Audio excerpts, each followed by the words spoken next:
আউযু বিল্লাহি মিনাশ শাইতানির রাজিম বিসমিল্লাহির রহমানির রহিম। সবাই কেমন আছেন? তো আলহামদুলিল্লাহ। আগে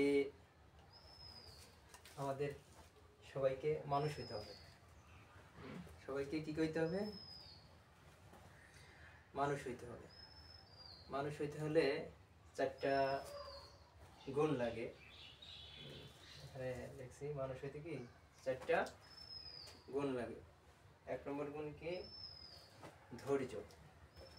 ধৈর্য একটা গুণ। 2 নম্বর মনোযোগ। 3 নম্বর সাবধানতা, সেফটি ফার্স্ট, আগে নিরাপত্তা পরে কাজ, এটা কথা আছে। 4 নম্বর কি? একতা। তাহলে মানুষ হইতে 4টা গুণ লাগে। 1 নম্বর ধৈর্য, 2 নম্বর মনোযোগ, 3 নম্বর সাবধানতা, 4 নম্বর কি? একতা। তো আমরা মানুষ হয়ে গেলাম। তো এই মুহূর্তে আমরা এখানে যারা মানুষ হইলাম, তো সারা পৃথিবী ওয়ার্ল্ডে এই গুণের যারা আছে, তো আমরা কি বলবো? এরা সবাই মানুষ। এরা সবাই কি? মানুষ। তো এই মানুষরা সে যে কোনো ধর্মে থাকতে পারে। তো সে কি? যে কোনো ধর্মে থাকতে পারে। মুসলিম ধর্মে, খ্রিস্টান ধর্মে, হিন্দু ধর্মে, তারপরে বৌদ্ধ, বিভিন্ন ধর্মের মধ্যে মানুষ বসবাস করতে পারে। যে বিভিন্ন ধর্মে থাকতে পারে।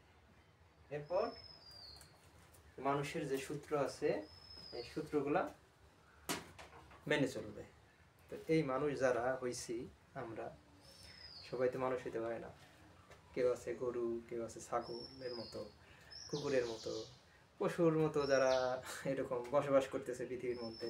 এটা মানে বোঝার কিছুই না। পৃথিবীর মধ্যে যত বিধান নিয়ম কানুন আছে, আসলে অধিকাংশই পশু পাখি থেকে দেখে দেখে মানুষ যারা মূর্খ বা জ্ঞান নাই, এদের দেখেই মানে রীতি নিয়ম বা সাহিত্য রচনা করছে।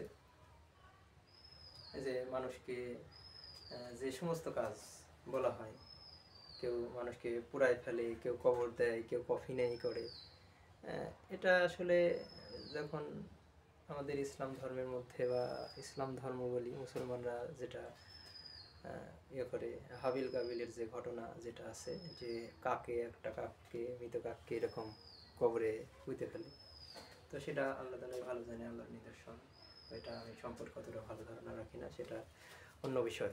তো আরও অনেক বিষয় আছে, যেমন কুকুর রাস্তাঘাটে যেখানে সেখানে এরা সহবাস করে, যৌন শক্তিকে ব্যবহার করে, পাওয়ার যেখানে রাস্তার উপরেই। তো আমি কিছুদিন আগে এরকম বালিয়াকান্দি ব্রিজ পার হওয়ার সময় তো দেখি 2টা কুকুর এরকমই করতেছে, একটা মেয়ে তাকায় আছে কুকুরের দিকে। তো এটা আসলে আমাদের আচরণ যদি এরকম হয়, তাহলে তো আমরা মানুষ হইলাম না। মানুষের আচরণ হচ্ছে সুন্দর নিয়ম পদ্ধতির উপরে থাকা, সূত্র মানা। সেই সূত্রটা কি? রাগ, হিংসা, অহংকার, জোর জবরদখল, এগুলা থেকে মুক্ত থাকা, এবং মৃত্যুর পরের যে কি হবে না হবে এটা নিয়ে কেউ অন্য একজনের উপরে চাপায় না দেওয়া, জোর করে, কৌশল করে। আর এটা নিয়ে ব্যবসা না করা। এটা নিয়ে ব্যবসা করলে এটাই ধর্ম ব্যবসা হিসাবে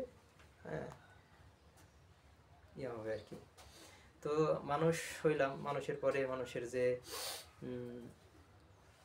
সূত্রগুলো আছে এগুলা জেনে নিলাম, মানলাম।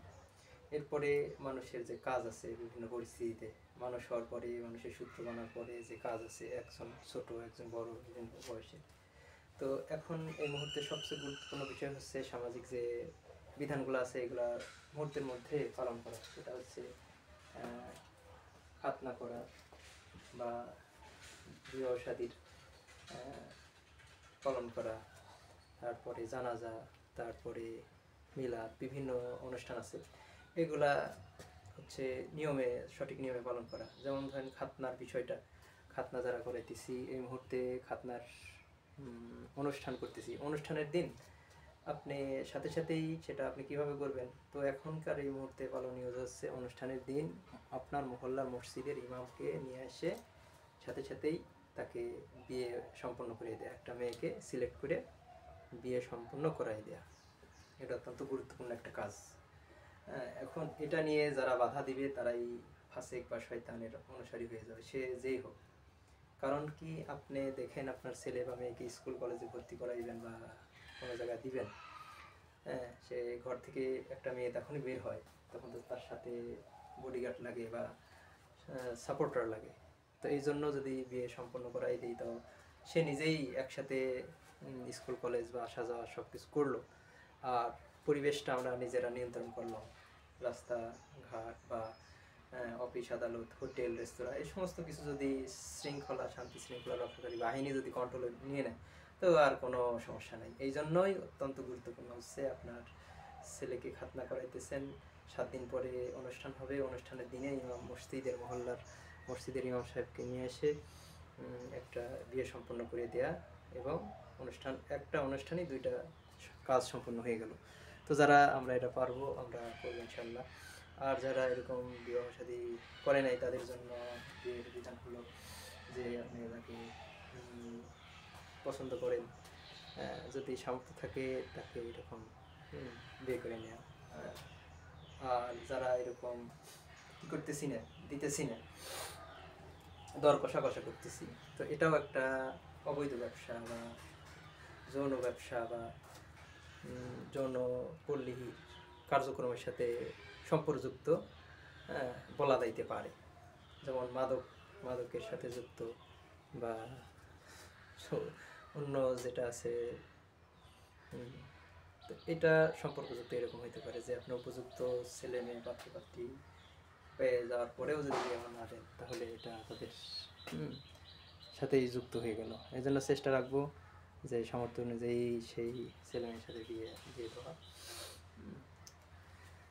আর তো যারা এরকম খাতনার অনুষ্ঠানে বিয়ে সম্পন্ন করাইছেন আলহামদুলিল্লাহ, আর যারা এরকম অন্যের পিছনে সময় দিচ্ছেন, অনেক সময় ব্যয় হয়েছে, এখনও বিয়ে সম্পন্ন হইতেছে না, চেষ্টায় আছেন, তাদের উচিত যে সমস্ত তথ্য সংগ্রহ করে বিয়ে দেওয়া সম্পন্ন করা, সমাজের সমস্ত সেটা দায়িত্ব এটা। আর যারা সংসারের মধ্যে আছি, সংসারে অশান্তি, স্বামী স্ত্রীর মধ্যে ঝামেলা, তো এই ঝামেলা মিটতেছে না, তো দুইজন নিজেরা সিদ্ধান্ত নিয়ে যার যার সিদ্ধান্তে চলে গেলে হয়তো যদি আপনার জীবন চালাইতে পারেন নিজের মতো করে, তো মৃত্যু পর্যন্ত, তাহলে তো আমরা নিজের মতো আলাদা হয়ে যেতে পারেন, এটা আপনার ব্যক্তিগত ব্যাপার। হ্যাঁ, তবে মানুষ হওয়া দরকার, মানুষের সূত্র মানে জীবনযাপন করতে পারলে, আপনার যদি সংসারে অশান্তি থাকে তো আলাদা হয়ে জীবনযাপন যদি করতে পারেন তাহলে করেন, এটা কোনো বিষয় না, এটা আপনি করতে পারেন। আর অন্যান্য যে বিষয়গুলো আছে সেটা আমরা যারা দেবদেবী বিশ্বাস করি, নবী বিশ্বাস করি, বা যে যে বিশ্বাসের উপরে আছি সেই বিশ্বাস অনুযায়ী চলতে থাকি। লাকুম দীনুকুম ওয়ালিয়া দিন, এটার খবরে কোনো জোর জবরদস্তি নেই। তাহলে আমরা কি, প্রথমে মানুষ হব, মানুষের সূত্র পালন করব, খাতনার সাথে সাথেই অনুষ্ঠানের দিন বিয়ে সম্পন্ন করাই দিব, আর অন্যান্য বিধান ওরা স্কুল কলেজ থেকে শিখে নেবে। আর সংসারে অশান্তি থাকলে যদি আলাদাভাবে জীবনযাপন করতে হয় তারা আলাদা হয়ে যাবো। আর যারা কোনো মেয়েকে বা কোনো ছেলে মেয়েকে এরকম সম্পর্ক থাকে পছন্দ, অনেক সময় যানবাহন সময় ব্যবহার করছি, এরপরেও বিয়ে হইতেছে না, এটা চেষ্টা রাখা, দোয়া করা, আল্লাহ তাআলা তৌফিক দিলে হবে ইনশাআল্লাহ। অবশ্যই চেষ্টা, আল্লাহ সফলতা দান করবেন।